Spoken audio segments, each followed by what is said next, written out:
Omar dropped it.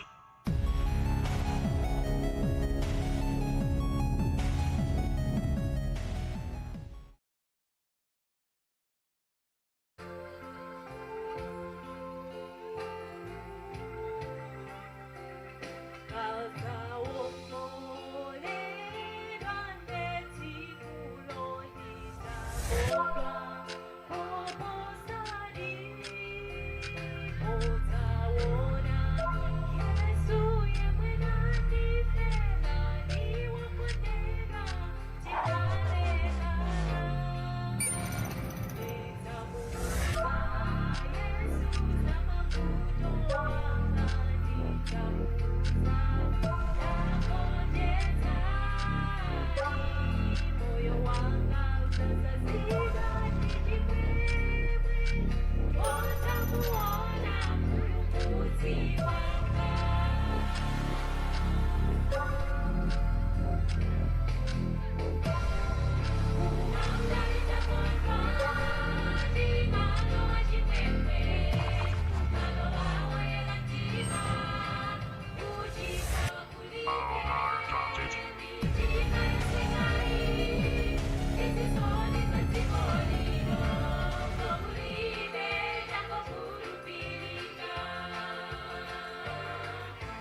nthawi yovuta imefanya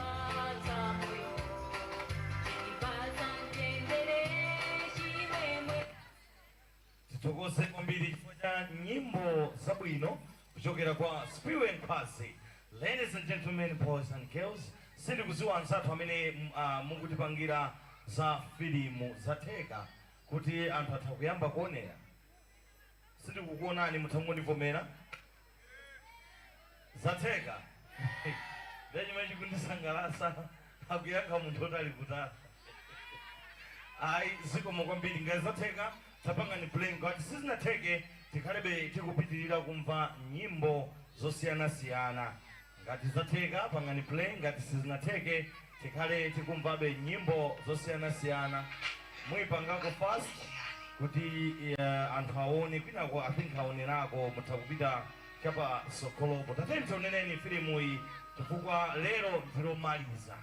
Pamene ndi siku lomaliza tikufuna timalize muchina chilichonse. Tatenti tioneneni filimu iyi. Amene mupanga za lights nkakuzimisa kaye mukanthawi yakaka. Kuti nomakhalidwe oyipa ndithu. Ndikudziwa zonse za mkazi Simo. Ndili ndi kanthu koti ndikuwuze. Anthu awiri anakongola ndalama kwa munthu wokongoza ndalama. Wina anakongola makwacha 50, wina asanu. Popeza iwo analibe choti abwezera nawakhululukira onse awiri. Mwa iwowa ndani adzamkonda koposa. Ndiye sakoma amene anamkhululukira zambiri. Wayankha bwino. Waduli kumuona mkazi? Ndalowa mnyumba mwako muno ndipo sunandipatsa madzi otsukira mapazi anga. Koma iyeyi wakhetsera misozi mapazi anga nawapukuta ndi tsitsi lake. Iwe sunandipyopyona. Chilowere changa muno sanaleke kupyopyona mapazi anga. Iwe sunadzoza mutu wanga mafuta. Koma iyeyi wadzoza mapazi anga ndi mafuta onunkhira. Ndikukuwuza. Chikondi chake chachikulu chili kutsimikiza kuti machimo ake ambiri akhululukidwa. Koma amene akhululukira zochepa amangokonda pang'ono.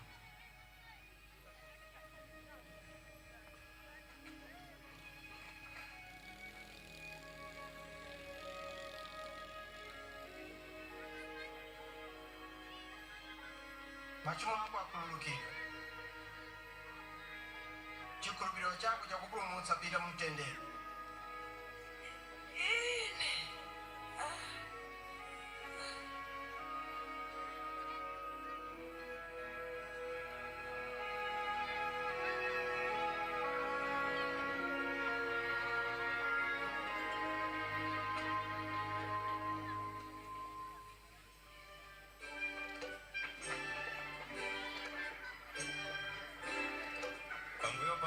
Yesu anali kuyenda kuuza anthu uthenga wabwino wonena za ufumu wa Mulungu.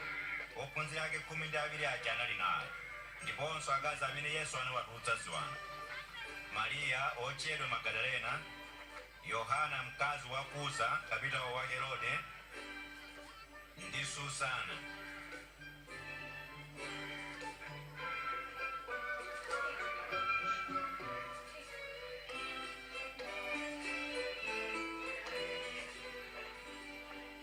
Koma Herode mfumu yoyikidwa ndi Aroma kuti aweruze Galileya analamulira kuti Yohana aponyedwe ku nyumba ya ndende chifukwa chakuti anamudzudzula kuti adalakwa pokwatira mkazi wa m'bale wake.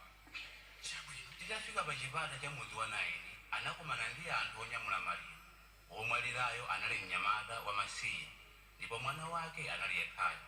Pamene Ambuye anamuona anamva chisoni, anakhudza chithatha cha maliro nati, "Mnyamata iwe tauka."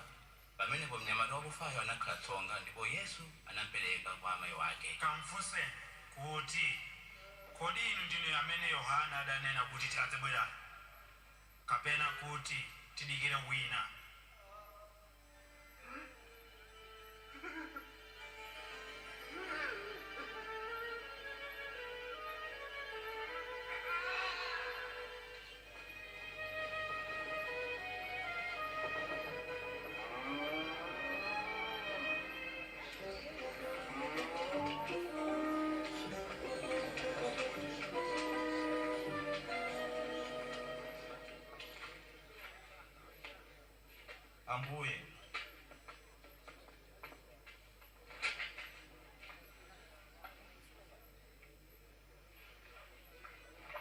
Ambuye Yohane Mbatizi watituma kuti ife tiphunzitse. Kodi ndinu uja ankanena kuti adzabwera ino kapena muyembekezere wina? Kamuuzeni Yohane zimene mwaziona ndi kuzimva. Akhungu ali kupenya, opunduka ali kuyenda. Ngodala amene sakhumudwa chifukwa cha ine.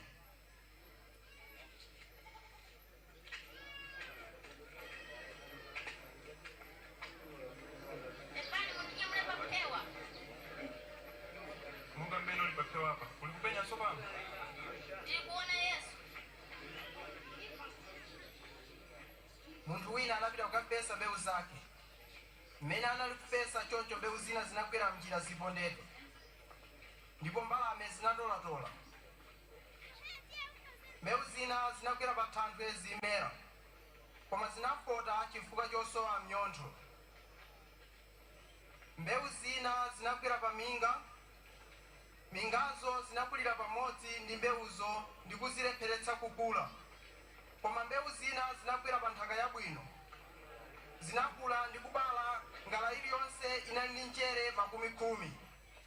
Aphunzitsi, bwanji mmakonda kulankhula m'mafanizo pakakhala chikhamu cha anthu? Mulungu anakuululirani zimene zinali zobisika za ufumu wake. Koma anthu ena amazimva mafanizo kuti choncho ayang'ane komabe osapenya, ndipo amve komabe osamvetsetsa.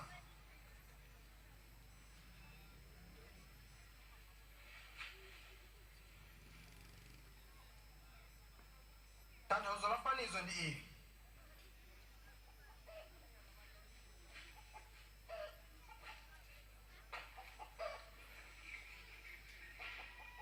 Mbewu zija ndi mawu a Mulungu. Mbewu zokwera mnjira zija ndiwo anthu amene amamva mawu a Mulungu, koma Satana amabwera ndi kudzachotsa mawu aja m'mitima mwawo, kuopa kuti angakhulupirire ndi kupulumuka. Mbewu zokwera pa thanthwe zija ndiwo anthu amene amamva mawu a Mulungu nawalandira mokondwa, koma mawu sazika m'mizu mwa iwo. Amangokhulupirira pakanthawi pang'ono, ndipo akayesedwa amabwerera m'mbuyo. Ndipo mbewu zija zokwera pa minga ndiwo anthu amene amamva mawu a Mulungu, koma pambuyo pake nkhawa ndi zokondweretsa za moyo uno zimawalepheretsa, ndipo zipatso zawo sizikhwima. Koma mbewu zokwera pa nthaka yabwino ndiwo anthu amene amamva mawu a Mulungu nawasunga mu mtima woona ndi wabwino, ndipo apirira mpaka kubala zipatso.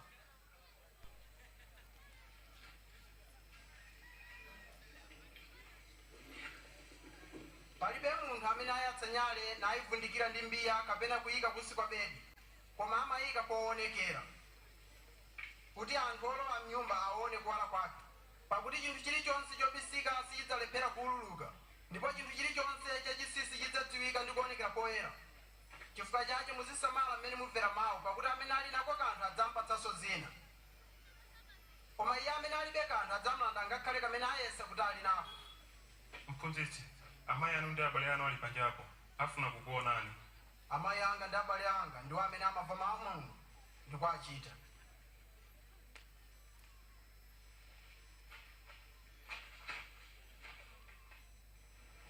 Tsiku lina Yesu analowa mchombo pamodzi ndi ophunzira ake, nawawuza kuti tiyeni tiwolokere tsidya ilo la nyanja.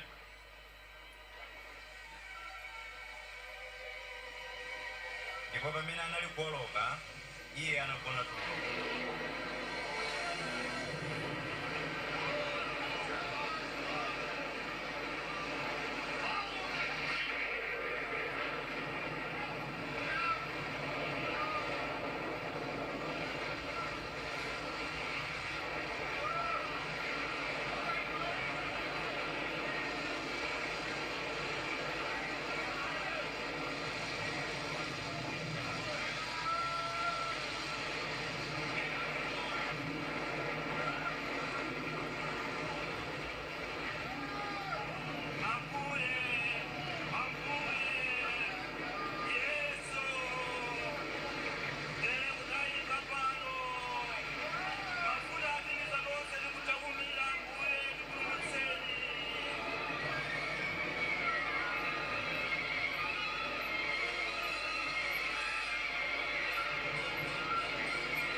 chikhulupiriro chanu chili kuti?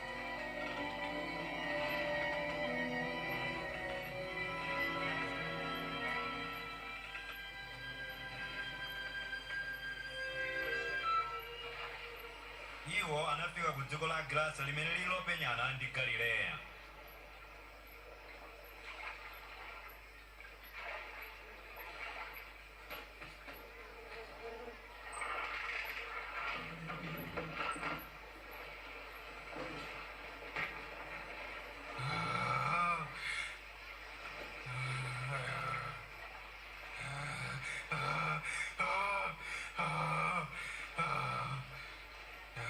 Yesu, mwana wa Mulungu wakumwamba mwamba, kuti ndakuputani chiyani? Ndikupemphani kuti musandizunze. Dzina lako ndani?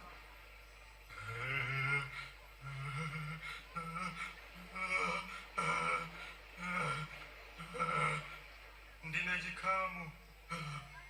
Ambuye tikupemphani kuti musatitaye ife kumphombo, mutilole tikalowe mu nkhumbazo.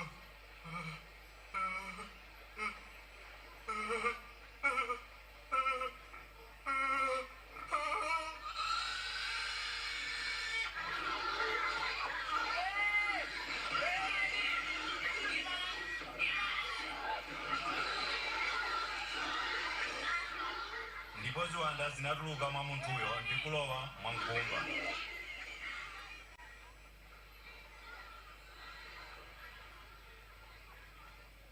Chokani kwathu kuno. Ndinu fit. Chokani. Msaonekeze pano. Chokani. Chokani. Ndizakusatani kulikonse kumene muzipita. Mundilole kuti ndipite nanu. Pita kwanu. Kafotokoze zimene Mulungu wakuchitira.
Ambuye, awuzeni anthuwa kuti azipita ku midzi ndi ku milanga ili pafupi, kuti akapeze malo ogona ndiponso chakudya chifukwa kuno ndi kuthengo.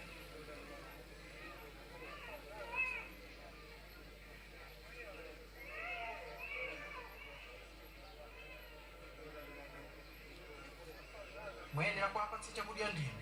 Tili ndi bredi msanu ndi nsomba ziwiri.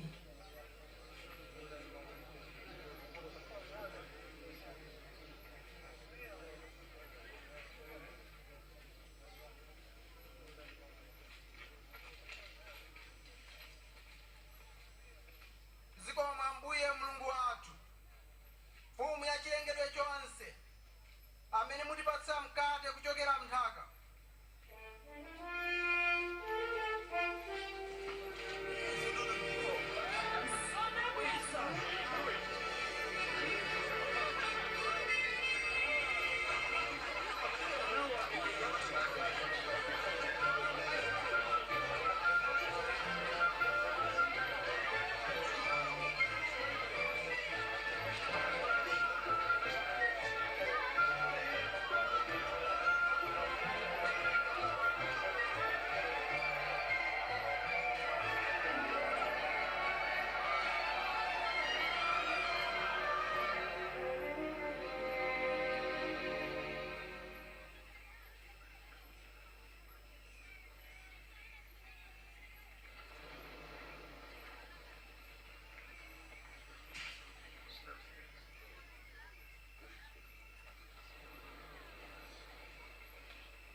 kodi anthu amati ndine yani? ena amati ndine Yohane Mbatizi, ena amati ndine mneneri Eliya, koma enanso amati mneneri wina wakale wouka kwa akufa. Nanga inu mumati ndine yani?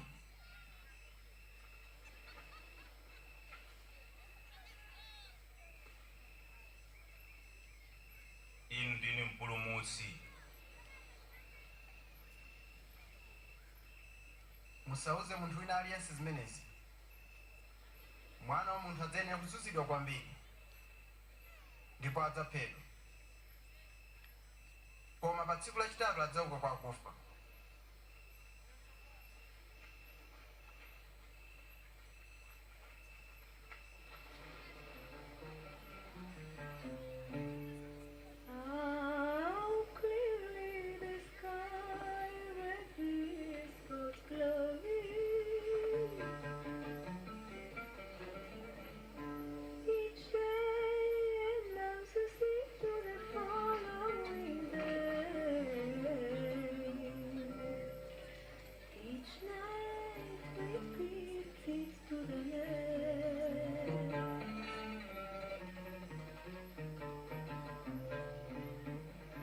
Ndani wa inu anganditsate ine? Ndidzakutsatani Ambuye, koma mundilole kuti ndiyambe ndakalawirana ndi akunyumba kwanga. Munthu amene alima nayang'ana Ambuye Mulungu alibe naye ntchito mu ufumu wake. Munthu wofuna kunditsata ine ayenera kudziwala ndipo asize mtanda wake tsiku ndi tsiku nanditsate ine, chifukwa wofuna kusunga moyo wake adzautaya, koma wotaya moyo wake chifukwa cha ine adzaupeza. Nanga munthu apindulanji akapata zonse zapansi pano koma nataya moyo wake? Ngati munthu achita manyazi ndi ine ndiponso mawu anga, Mwana wa munthu nayenso adzachita naye manyazi pamene adzafika mu ulemerero wake ndi wa Atate wake ndi wa angelo oyera.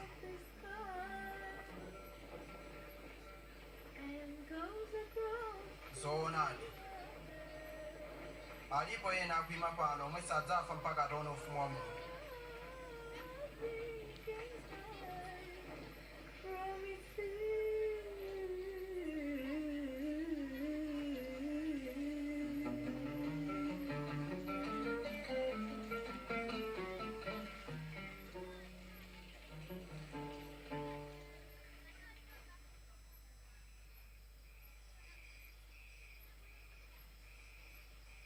Yesu anatenga Yohane, Yakobo ndi Petro nakwera nawo ku phiri kukapemphera.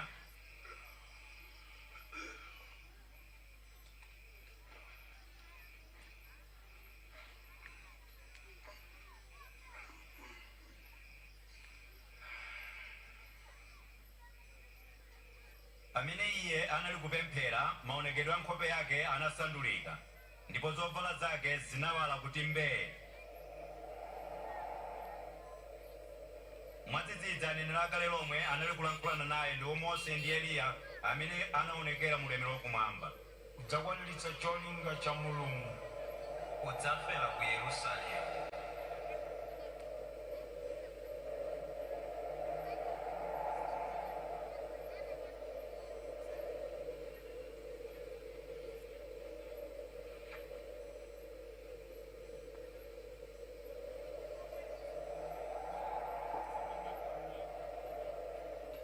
Pamene iwo aja anali kuti azichoka, Petro anauza Yesu, Ambuye,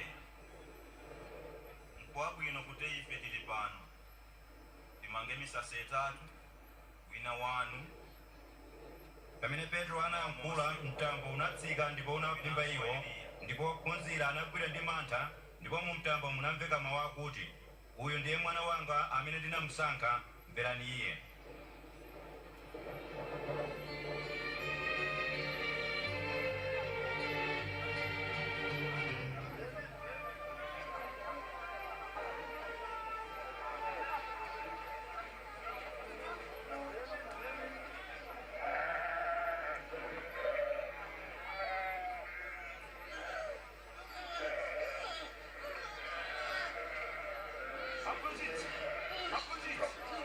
Chonde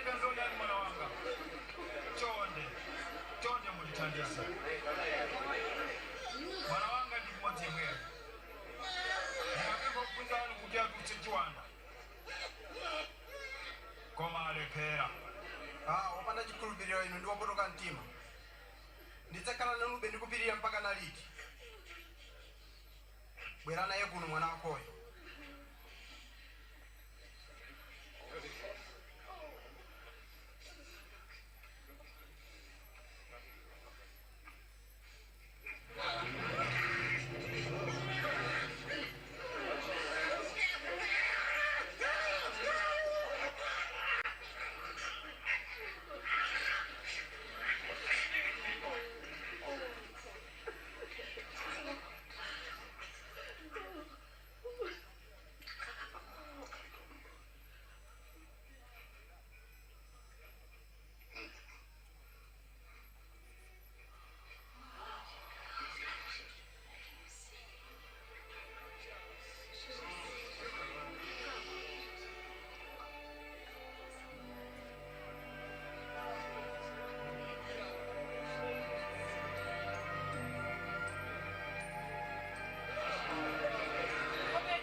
Yohane Mbatizi anaphunzitsa ophunzirayo. Amene mupemphera muziti Atate wathu wakumwamba, dzina lanu lilemekezedwe, ufumu wanu udze, kufuna kwanu kuchitike monga kumwamba chomwechi pansi pano. Mutipatse ife chakudya chathu cha lero, ndipo mutikhululukire ife machimo athu monga ifenso tinakhululukira otichimwa.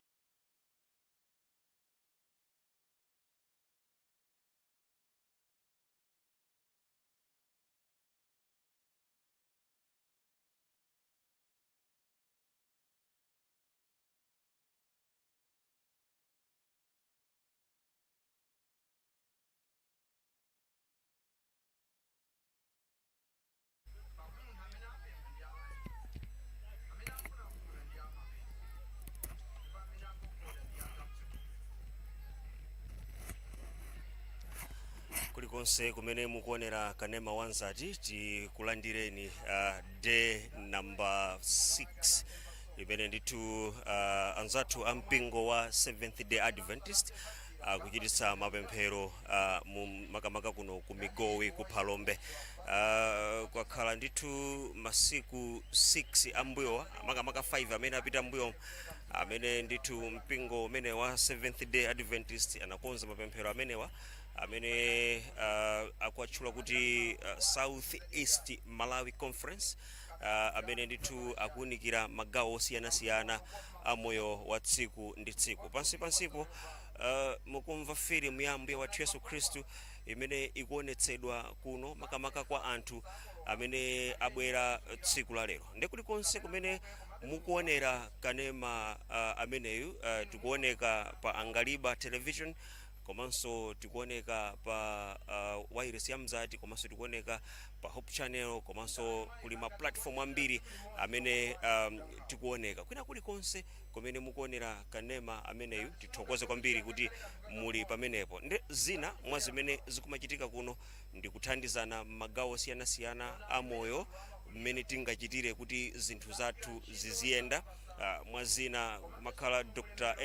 Ernest Kaonga amene ndithu akumabwera pano, komanso Pastor Nsuka amenenso akumabwera pano kumathandizira mmene tingachitire moyo umenewu. Ndi malingana ndi dongosolo la mapemphero amenewa tsiku la lero panopa pa Migowi pamene tikumakumana ndi tsiku lomaliza malingana ndi program imene atipatsa ndipo taona mawa mwambo umene ukachitikira ku Phalombe Teacher Training College kumene ukakhala kutsekera zonse zimene zakhala zikuchitika pano pa Migowi mboma la Phalombe. Ndi malingana ndi program akuti izayamba 7:30 mawa mpaka 4 o'clock madzulo. So pano pamene tili pa Migowi pansika penipeni kwa amene mmadziwa pamene pali post office ya Migowi, pamene popo ground ili pamene paja pamene pakhala pakuchitikira msonkhano umenewu. Ndipo mmene timafika pano tinaona ndithu kuti nyengo inali ya mitambo, koma osati yochita kudetsa nkhawa, koma kuti sikutinso kuti kungagwe mvula kapena mwina Mulungu adachitanso mbali ina poti chauta sitingamupangire ma program, koma nkhani yaikulu ndena kuti ndi mmene kuliri kuno kukuzizira koma osatinso kuzizira kodetsa nkhawa. Ndi nthawi ina iliyonse tikhala tikuperekani kwa amene adziyendesa mwambo umenewu, ndipo nthawi ina iliyonse ndi kuti Dr. Ernest Kaonga the evangelist akubwera pano kuti ino atenge tsiku la lero, timve kuti tsiku la lero kuli zotani. Ineyo dzina langa ndi Fungai Chiwaya, ndikupempheni kuti mukhale pamenepo kuti timve kuti tsiku la lero ziyenda motani. Takhani pomwepo zikumombe.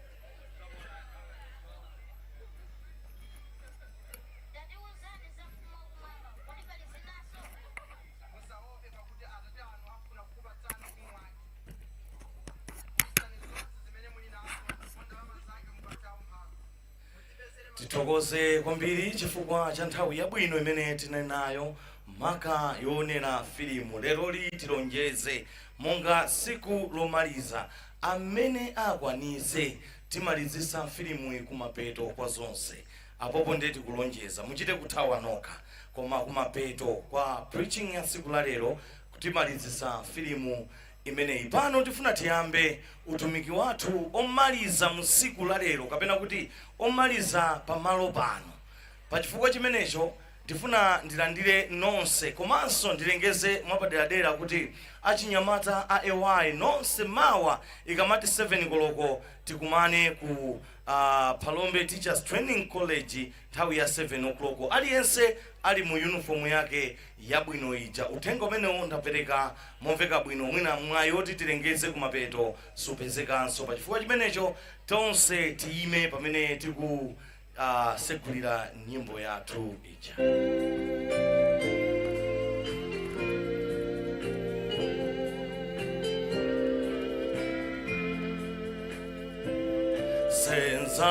Senzantanda undisate atelo Yesu yo tinataya moyo wanga kupulumutsawe. Senzantanda undisate atelo Yesu yo tinataya moyo wanga kupulumutsawe. Ndizamtsatila ineyo ndizamtsatila mpulumutsi ondikonda ndizamtsatila ndizamtsatila ineyo ndizamtsatila mpulumutsi ondikonda ndizamtsatila ana ndisendeza ine fupi ndi iyeyo ndipo ndisankha yekayo ndizamtsatila ana ndisendeza ine fupi ndi iyeyo ndipo ndisankha yekayo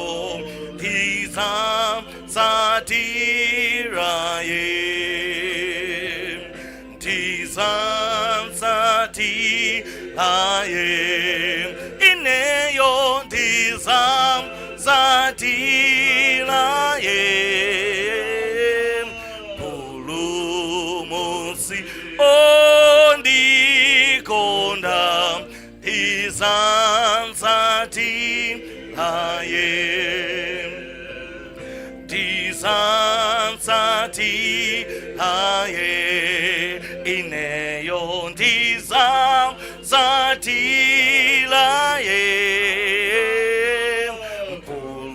mpulumutsi ondikonda ndizamzati laye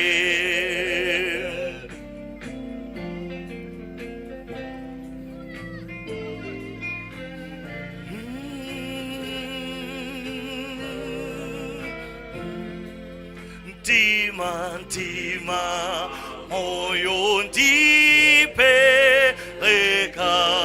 kwa Kristu wokonda iye ndiye mfumu yanga ndizamzati laye ntima moyo ndipeleka kwa Kristu wokonda iye ndiye mfumu yanga ndizamzati laye ndizamzati laye ineyo ndizamzati laye mpulumutsi ondikonda ndizamzati laye ndizamzati laye ineyo ndizamzati laye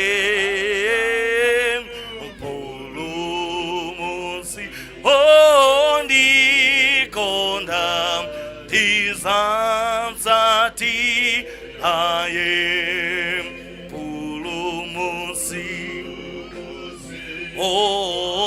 ondikonda ndizamzati laye mpulumutsi ondikonda ndizamzati laye.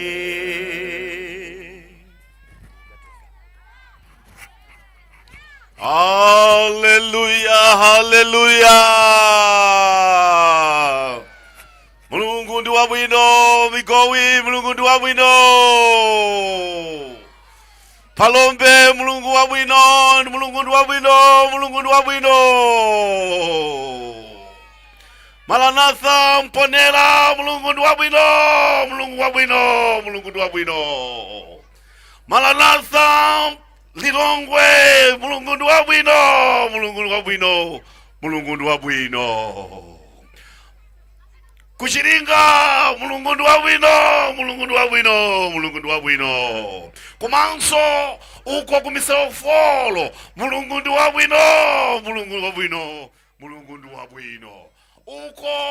Uko kunkulambe uko Mulungu ndi wabwino, Mulungu ndi wabwino, Mulungu ndi wabwino. Uko kumaranatha boys kumatindi uko Mulungu ndi wabwino, Mulungu ndi wabwino, Mulungu ndi wabwino.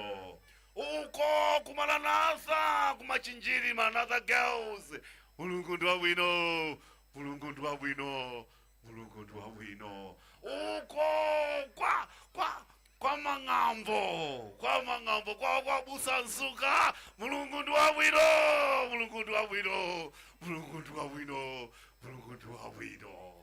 Hallelujah, hallelujah. Chilinga lelo tafika kumapeto wa msonkhano wathu malo ano. Koma msonkhano sikuti tikalalikira pano watha iya mawa aliyense ndikumuyitanira ku TTC ground kumene titi tikazekere msonkhano kumene titi tikapyate haleluya kusesa kumeneko ndithu tiye tonse ikamati 8 o'clock tikakhale tili kumeneko kubwera anthu ochokera ku Blantyre ena mandibla foni kuti tikuchokera uko kuthekerani uko akubwera kuchokera mulanje kukuchokera anthu ena kutali kwambiri haleluya msonkhano pano mawa pakoma pano tikata kubwera anthu akunkulambe ndamvanso kuti chifukwa cha msonkhano umeneyo anzathu oposa 85 kwankulambe abatizidwa kale inu kunali palombezulo mene abusa mayinalira kunalinso chigulu cha anthu chimene chinabwera kusogolo kuvomera kumsatira Yesu Khristu ndi kubatizidwa. Tasala pano pa chilinga lerolo tiyitanira kumaliza ubatizo ulipo mawa. Haleluya! Ubatizo ulipo mawa. Ubatizo ulipo mawa. Phunziro lathu lero ndalisankha kuti Yesu amatikondadi. Yesu amatikondadi. Haleluya! Yesu amatikondadi. Ndi phunziro lathu lalero.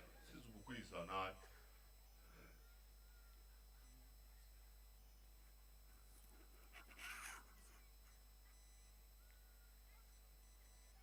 Watekenisha natu, sizikugwiza natu uko.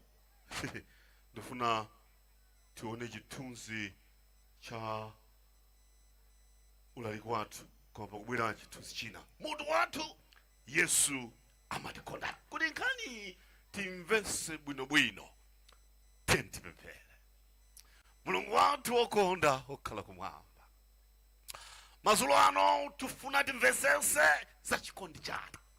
Chifukwa Yesu matikondadi. Mene tafika malo ano pali anzathu ambiri amene akuthatha ndi moyo kuchipatala uku, ku Palombe Hospital, ku Queens uku. Yehova kuli anyamata kumeneko akuthatha ndi imfa, ena akufa kumene. Kuli amayi kumeneko akulira kansa yavuta ngati kuti akupya ni moto. Yehova koma ifeyo mazulo ano mwatiteteza, mwatikondera, tikakhale titanzi ndikupezeka malo amene takhalawo kumamvera uthenga. Yehova tapambana chani ife? Yehova tapambana chani ife? Yehova ndi chani chabwino chipenda kuchitira? Ndichikondi chabe. Ndichikondi chabe. Nchifo yake masulano tikuti Yehova bwerani muzati yankule noka mene tikuseka nsonkhano chifufuko cha zina loti Yesu tapempera. Amen. Amayi ndi abambo, phunziro lathu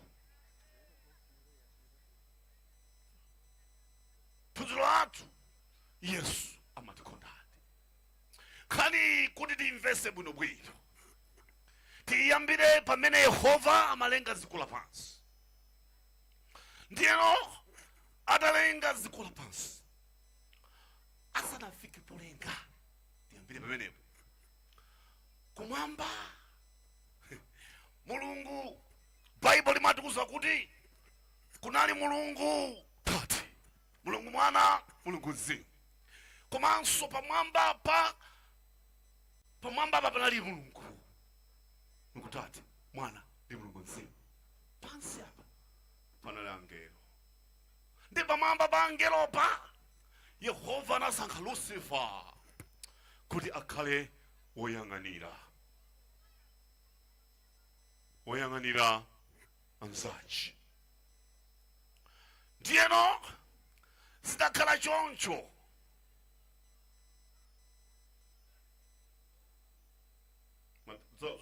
za chizungu izi ma-engineers athu akugwiragwira koma zitheka. Phunziro limeneli Satana amaliopa kwambiri koma gwanayo chifukwa liteka. Ndiye kuti pamwambapo anayika Lucifer ndamene anayikidwa kuti akhale oyang'anira pa anzake onse, chifukwa Yehova ndi wamphamvu woyera. Yehova ndi mulungu osati masewera. Ndiye chifukwa Yehova ndi wowala, Lucifer anayikidwa kuti akhale mkhalapakati. Yehova anampanga pa chizungu amati cherubim, anampanga ndi zimapiko zina zinali zowulukira, zimapiko zina zinali zophimbira, zimapiko zina anali mapiko 6. Ndiye kuti amaphimba ukali wa Yehova kuti ukaliwa usamafikire angelo ena. Ndiye kuti chifukwa anali wowala choncho, Bible lina kuti Lucifer anayamba kunyada. Ndiyeno kani timayiziwa bwinobwino tatonse, koma lero tikufuna tipite pamenepo. Ndiye kumwambako Yehova anasiya zonse m'manja mwa Yesu Kristu, kuyendesa zonse maprogramu onse. Chairman wake, leader wache amene amayendesa zonse kumwambako anali Yesu Kristu. Ndiye kuti inafika siku amayida bambo limene amayenera abwere pa dziko lapansi, azakonze dziko lapansi. Ndiye anatenga na Mulungu Tate, Mulungu Mwana ndi Mulungu Mzimu. Yes, atatengana choncho kubwera pa dziko lapansi. Auli Lucifer zinampweteka. Lucifer ananena kuti andisiya ine bwanji, chifukwa ineyo ndine cherubim. Akupasa kuwala ndi Mulungu, koma wanamba kuzimva. Ine ndine cherubim. Naona inabwera siye mpumpu. Hallelujah. Tidima engineers abwino kwambiri. Ndiyeno akuti Lucifer sisi namsangalase, diabo sisi namsangalase. Atisiya ife bwaji, timausa ife. Iwanga mapite woka, iwanga tisiye ife. Pala anthu ena mazimva kakhale mmuzimu amafuna chinthu chonse azikhalapo iwo. Ife ndi timaziwa ku program ya pamaliro, ife ndi timaziwa kuyankhula pamaliro. Nthawi zonse amafuna azikhala iwo. Zimenezi anatengera kwa diabo. Haleluya. Diabo atamusiya kuzalenga dziko lino. Satana sisi tansangalasa. Ndiye kuti ndi pamene Yesu Kristu anaona kuti ubwino wa Yesu Kristu ndikuzeni. Amaona za mkati mwa munthu ngakhale ali kutali. Yesu amaona mmene takhala pachonchi, akuchita kuona kuti uyo akuganiza zakuti, uyo akuganiza zakuti. Yesu Kristu anayiona kuti diabo akuganiza zopusa, diabo akusitenga ngati iye ndi gayi. Ndiye kuti nkhondo inayambika mmwamba. Tikakawerenga Chivumbulutso chapter 12 tikamva kuti nkhondo inayambika mmwamba pakati pa Satana ndi Yesu Kristu. Ndeti Satana nthawi amayi ndi abambo inali nthawi yoti Mulungu wangolenga dziko. Satana anayamba kuzimva, andisiya ine bwanji pokalenga dziko lapansi. Ine ndiye wozindikira, ine ndiye ndimata, andisiya ine bwanji. Ndiye Mulungu anaziwa kuti ushu matama amenewa samthandiza, chifukwa iyeyo anachita kulengedwa ndi ine. Satana iyeyo sanalengepo kanthu pa dziko lapansi, anachita kulengedwa. Ndiye anachamba kupanga matama ake. Ndi Bible likuza kuti nkhondo itabuka mmwamba pakati pa Yesu ndi Lucifer. Lucifer anagonja. Atagonja Lucifer anatengedwa ndi kuponjedwa pa dziko lapansi. Ndiye kuti zibakira zimene Yesu amaponya, Satana anagwa nayo pansi. Atagwa pansi, ndiye kuti Yesu amamenya zibakira zovuta, akachiponya kuti chimale chita kuti ndiye kuti Satana atere ali ndoti chinanso chibakira. Ndiye kuti kunapezeka kuti kumwamba malo ake kulibe. ndanamtenga ndikumponya pansi pamodzi ndi gamu la angelo achi. Ndi atagwa Satana anakagwera kucha Yehova makalenga ziko kucha anakagwera kumeneko kumene Adamu ndi Hava anali akukhala. Satana anakagwera kumeneko ndi kumwambako anthu kumwamba ndi kumwamba kuli anthu ena 24 elders. Mukakawerenga Bible mumva kuti kumwamba kuli ma 24 elders komanso kuli anthu ena ambiri amene anapita achina Eliya achina Mose kumwamba. Akuti Satana atakagwera munda mucha anthu anagwa ndi nkhawa. Anthu kumwamba angelo ndi zolengedwa zonse za kumwamba. Kumwamba kuli zolengedwa zilumbu zinayi. Kuliza akuti kumwamba kuna kachero kuti Satana zita bwanji ndi Adamu ndi Hava. Ndi atafika Satana chitafika munda mucha chinayamba kupanga maplan amenewa